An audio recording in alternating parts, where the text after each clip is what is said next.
What's going on, everybody? It's the Crypto Lark. Super excited to be sitting back down with Yvonne on Tech. Yvonne, how's it going, man? It's very good. Good to be here in Singapore at CoinMarketCap event. This is the first conference by CoinMarketCap called The Capital, and we're here with Crypto Lark in Singapore. It's very hot, very sweaty. We just discussed that this country is a sauna. Singapore is a big sauna, so you sweat a lot, but it's good to be here. That's right. Real life sauna. Just walk around, you sweat it all out. Anyway, besides us sweating, what we're going to talk about today is really looking at building on Bitcoin. Because coming to conferences like this is so damn exciting because you meet the builders, you meet the people who are doing, and people are building on a lot of stuff these days, but not so many people are building on Bitcoin. So one project that is still building on Bitcoin, but was going to have an IEO is actually Kim.com's K.IM token. So what's your take on this? He's canceled the IEO on Bitfinex, but he's still building on the Liquid sidechain, which is kind of on Bitcoin, but not really. Yeah, so it's funny. I met Tone Weiss here at the conference, and we had a great time speaking, but then Tone actually told me that he was the reason why Kim canceled his IEO, because Tone explained to him why he shouldn't be doing an IEO, and you know that Tone doesn't like tokens, he is all in Bitcoin. And he explained, hey, Kim is a nice guy, he listened to me, and then he canceled, and now it is postponed. We're going to see when it's going to come back, whether it's going to come back or not. But I think we're highlighting a very important trend, because last year, everyone was building on Ethereum. 2017-18, if you want to build a token, you build it on Ethereum. So you had a great narrative that is going to be Web 3.0, it's going to be decentralized internet, decentralized applications, things like that. I feel that the next bull run might change slightly. That now everyone understands that it's good to build on the Bitcoin blockchain because it is the most secure, strongest blockchain. Because if you do that, you also get support from Bitcoin maximalists.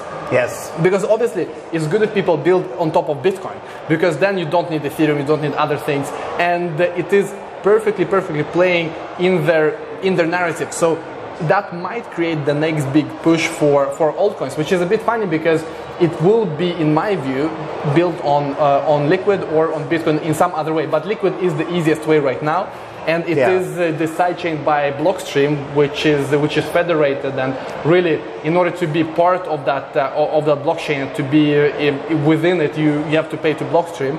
So let's not discuss whether that's right or wrong, but that's how it is right now. Yeah. And so whether it's decentralized or not is also a big question, but it is technically it is on Bitcoin. Technically built on Bitcoin. For me, the idea of federated sidechains doesn't sit super comfortably with me. I think that I just did a video on this the other day really talking about how the sidechains on Bitcoin are not what they were envisioned to be originally. If you go back, I mean, I think it was 2014, they wrote a white paper talking about Bitcoin sidechains, and that they never wanted them to be federated like this, and it's how it works right now. It's not how it will always work. We're going to have, you know, much more decentralized sidechains for Bitcoin in the future, and I think until we get those, it will actually hinder growth, because if you're super into Bitcoin, the idea of a federated sidechain probably doesn't sit super well with you, because it is a point of control, it is a point of access, and it's problematic. And it's a business model. It's a business model, exactly. And they don't hide it. It's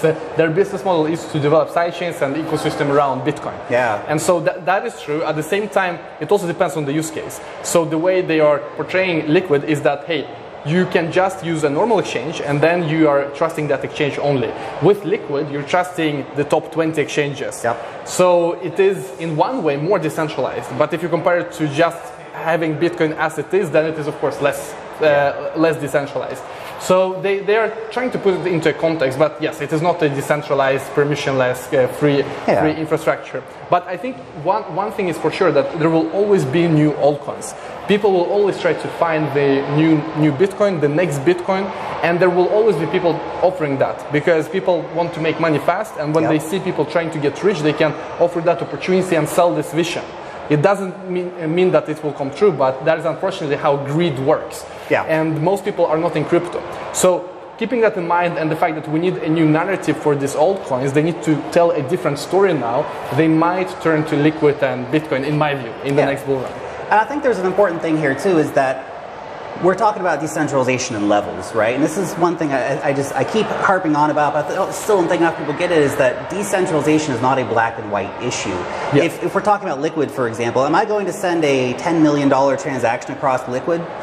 No, I'd probably choose Bitcoin for that. Am I going to send $5 across it, like with the Lightning Network? Yeah, I'm okay with that. That fits my risk portfolio for $5 or $5 worth of some kind of token, yes, right? That might exist on Liquid. And actually, let me throw us back over to you too. The Lightning Network, right now we're seeing it's struggling with its incentives model. We've actually seen the capacity of the network fall from around 1,000 Bitcoin down to around 800 Bitcoin. The number of open channels has gone down from like 36 to like 27,000 or something like that. So it's struggling a bit, and I think it's struggling because we're seeing the challenge of the incentives model, where if you provide liquidity to the network, you're not actually rewarded for it, and you get more money everywhere else, or you get no money by holding your Bitcoin, but you don't expose yourself to any risk. Right. So, but we are going to see more things built with Lightning and on Lightning. So what's your opinion on that? Do you think we're going to see the Lightning Network become more relevant as time goes on? If projects built on top of it, right now Bitcoin is not for transactions, it's for hodling digital gold, so why would people spend their Bitcoin? It doesn't make sense, because if I can spend Bitcoin or fiat, most people will choose fiat because you want to hoard your Bitcoin. And it's called Gresham's law, that the bad money always drives out good money from the economy, because nobody wants to spend the good money. Everyone just hodls good money and spends the bad money because I just want to get rid of it. So it's natural, but if it is the case that we do see some innovative applications building on top of Liquid combined with Lightning Network, like Kim.com, he has both Liquid and Lightning, then there might be actual utility now to use this technology more. But right now for payments, it's just that, hey, people expect this to go up, so why should people spend? And it is working against the fact that we are having this digital gold, and right now I think it's working against that we're not having the cash system. That it's not really, it could be used. I mean, we do have the technology, and Lightning Network, you can use it. Try Breeze Wallet, try Blue Wallet. There are many different options with different levels of centralization, decentralization. So if you want completely centralized, nice experience, you can use Blue Wallet. And with Blue Wallet, you can also go to decentralized if you can connect your own node. Or if you want something more decentralized, use Breeze. It's amazing. Breeze Wallet is really, really good. So all in all, it is something that is just in the early stages. But hey, will Lightning Network be used for everyday transactions? I don't know. But if it is the case that developers see this as a platform to build their dApps on, then we might actually be seeing more transactions on top of Lightning. For example, instead of building a whole separate blockchain for a social network like Steam did, build it on Lightning, and then you have a lot of transactions going on top of that. But look, talking about this is like talking about the internet in the 80s. It's so difficult to see exactly how it's going to be used for. But we're seeing that it is growing. It is a whole new paradigm of decentralized finance. And look, Lightning is not the only solution. We do see a market full of solutions. There is Bitcoin Cash, Bitcoin Satoshi's Vision, Litecoin, Dogecoin. So it's free for all. If you don't want to use Lightning, use something else. The market will tell at the end of the day. That's right. That's why we don't have to fight. Like, so many people try to convince each other, hey, my project is better, Lightning is bad, Bitcoin Cash is bad. It's only my coin, everything else is a scam. Yeah. But it doesn't matter. You don't have to convince me. I don't have to convince you. The market will tell. Exactly. This is such an important thing. You know, one thing I've been talking to a few people about today too is, where's adoption going, right? What's it actually going to take to make fiat happen? And yes, nobody wants to spend their digital gold for good reasons, right? It's a store of value, it's rare, all these things it's got going for. But we start talking about people actually starting to get crypto. And this is about, you know, if you go out and have to exchange your fiat to buy Bitcoin, there's not a lot of incentive at that point unless you've, you know, had some serious mooning happen to go out and, you know, buy a plane ticket or something. But one thing that I've been talking about with some people here is that all the different rewards programs and the ability to actually get these token economies happening. Because if you're, for example, putting videos up and you're getting, you know, let's say Kim tokens back, or let's say that you're buying things and you're using Lolly to get Bitcoin rewards, well, that's free Bitcoin to you. All of a sudden it goes, well, I didn't pay for that Bitcoin. Maybe I can buy something with it, right? And it's a real chicken and egg issue, because you have all these merchants which are starting to accept Bitcoin. We have in Brazil, they rolled out a point of sale system with 1.4 million devices in Brazil that now accept Bitcoin. But almost nobody wants to spend their Bitcoin. So what's your thoughts on this kind of chicken and egg argument? Do you think that we're going to see, you know, as people get more and more crypto from all kinds of random sources, you go and get a burger or something, you get some crypto back, or what do you think? Actually, one of the biggest issues with adoption is accounting. It sounds so boring and so non-significant, but look, if I'm a business and there is no easy way for me to integrate my business with crypto, I'm not going to integrate it because the market is so small. Sorry, but to be an early adopter, there is a lot of friction. So for example, we do take crypto payments for our academy, but we need to be compliant with the tax rules. So it needs to be the correct VAT, value added tax. Yep. That depends on which country the customer is from. Right. And so you understand that it's a whole system. And with normal payments like Stripe, PayPal, it's just plug and play. Like one click, it all works with all tax software and all systems. With Bitcoin, it's not that easy. Yes, it's easy to accept Bitcoin, but most businesses don't work like that. It's not enough to just accept payment. You also need to integrate it with all accounting and everything else that needs to be done. Yeah. So that is number one. Most people in crypto don't think about it. They're like, hey, just an address. How hard can it be? Why are you not accepting crypto? They tell everyone. But hey, it is not that easy if you are a business. Yes, if you are just small content creator, you accept donations, you get a few hundred per month, nobody's going to care maybe about that. But if you are accepting tens of thousands of dollars in payments in Bitcoin, yep, you got to count it at the end of the day. That's right. And so that is one of the issues. I mean, the second issue is, of course, you do all this investment, then nobody comes because everyone is just hoarding it. Exactly. Maybe we can do something with airdrops. Maybe that is the way forward. But right now, I think that Bitcoin is a digital asset. It is going to be used in portfolios, especially when the next recession comes. And Bitcoin will have to show that it is performing in a good way against stocks, against traditional equities, yep, in a bear market. Because if it does that, then there is no way to ban Bitcoin. There is no way to criticize Bitcoin really, because now you do have proof. It is a non-correlated asset, and it is just a given in your portfolio. And if you can prove that with calculations, with portfolio theory, you can go to all these capital wealth managers and tell them, hey, look at the calculation in your portfolio theory. If you add Bitcoin, your risk goes down, yep, your profit goes up. So it's a given, and I think that is where we're heading in the near term.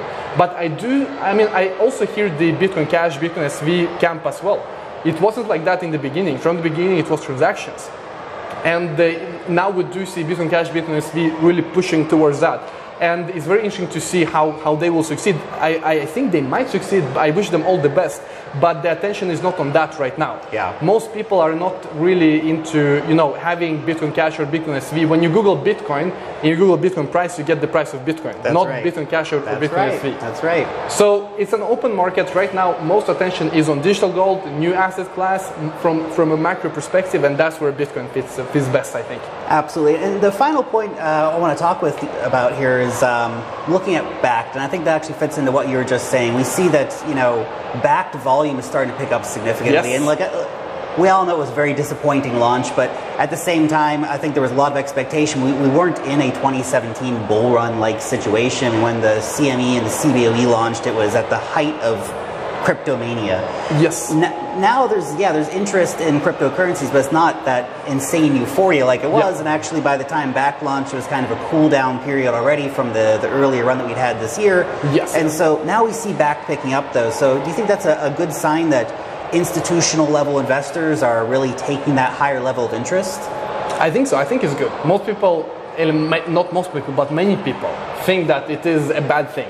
And I think many people are abusing the word manipulation a bit too much. So, for example, when it comes to CME, many people say, hey, it's manipulation because they can short. But the fact that you can short is not manipulation. It's just a more mature market where people can short, they can long, they can participate in the market however they want. So, I mean, yes, I do understand the thought process when people say that, hey, CME manipulated the market and crashed the market. But if it is the case that, an entity can do that, then I don't think it's fair to say that we deserve those prices anyway. If it is the case that one entity could bring down Bitcoin from 20 to 3,000. Exactly. To me, that's not real. To me, that's not real at all.